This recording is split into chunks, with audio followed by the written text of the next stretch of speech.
VVVA with 500 bits said, how are you about escape room puzzles? I love them. The room 1 to 4 on Steam is one of my favorites.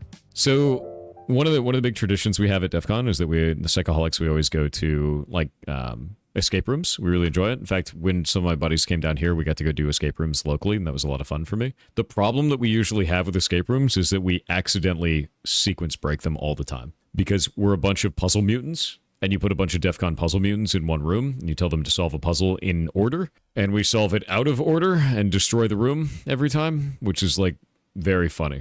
Like, really funny. And, yeah. How do you measure an escape room? Happens all the time. Like, we had one that was really funny, is, like, we had a clock one, and there were, like, 3 clocks on the wall, and then there was a clock kind of, like, over here that was in accessible area, and we can move the hands around the clock, and I added up the time for each of the clocks, and then I inputted that on the hands of this one, and it opened. So I thought I had solved the puzzle. But in reality, this was a coincidence between these two things. And we skipped like 60% of the room and then got the best time that they had ever had. And then they discounted our time, saying that we were disqualified. Yeah, like just weird like that. Where you're like, what? But okay. You know, like, yeah, we got disqualified for that one. We got DQ'd. And it was like, I didn't know there was a whole bunch of other puzzle in the room. Like, what the hell happened? We had no clue. This happens a lot. Actually, we've had it happen a number of times. One of the ones in the last one was like they had a chest that was like made out of rope, like this, and there was like a little box inside of it. And I was like, oh, you just reached through the rope. And I reached through the rope and I pulled the box out, and like it had the next solution. So we continued the room, and it turns out you weren't supposed to do that. It wasn't supposed to be accessible unless you had a key to the box. And I was like, why did you put it in a box where you could just pull it out? I didn't even have to work for it. Like, I didn't even struggle or anything. I just reached in and grabbed it. And I was like, oh, yeah, there you go. Why would you do that? Yeah, it's super weird, man. Yeah, I no-clipped it is really the problem. But, like, no, this shit happens all the time when we go to these. I didn't mean to no-clip it, but, like, dude, if you're going to do that, I'm going to take the box. Like, come on. It's funny. Any percent speedrun escape room? Yeah. Is that bug abuse? I mean, I guess. Maybe. No, I love this stuff, though. I love escape rooms so much. My favorite escape room that I've ever done, actually, was here in... Actually, it was in California. It was in California, and it's this one that is a horror-themed one,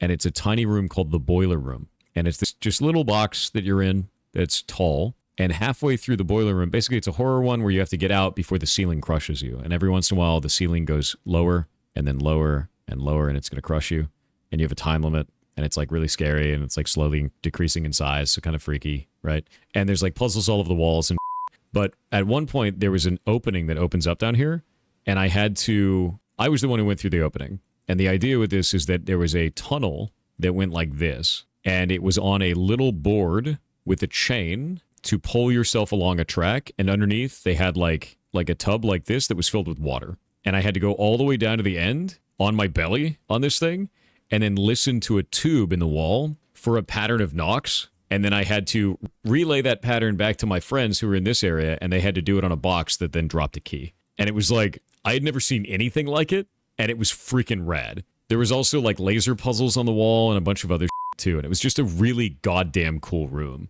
And the reason why it was so cool is because it was restricted space.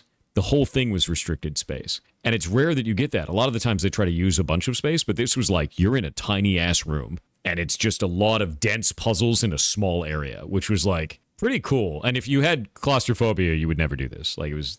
Yeah, it's not a thing. There were also the entire time there were actually buttons on the walls everywhere that were emergency escape buttons, and like this ceiling could have come off. They pull it off in case you're having a freak out. So like they had emergency buttons anywhere to instantly end the puzzle and get out of the room if you were having a problem. So like they had stuff for that. So if you did have a freak out because of the claustrophobia, you'd be fine. They'd get you. Yeah, it was good. It was a really good puzzle. It's really genius, brilliant thing. Yeah. I like escape rooms. I think escape rooms are cool as hell. Yeah, ruin the fun button, but I mean, dude, if you're having like a breakdown on that, like, yeah, get them out of there. Don't make them have a freak out. Most horror escape rooms I've been in just had cameras. Yeah, I mean, like, horror escape rooms have to have like a good vibe to them. Some of the horror escape rooms are just kind of boring. They're sort of whatever.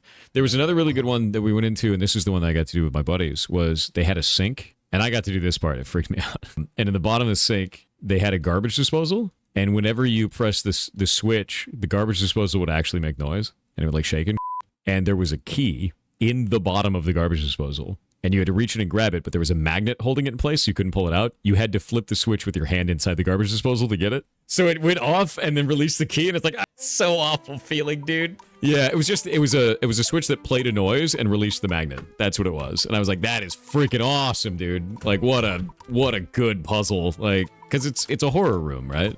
Yeah. So that was cool. That was really neat. I liked that one. It was good. We sequence broke in that place too because I think they gave us a cup that we could do a water puzzle with earlier or some. I can't remember what it was. We did something that made it possible to do it too early. Yeah, it was some saw shit. I think that was probably the most brilliant part of that room, was that.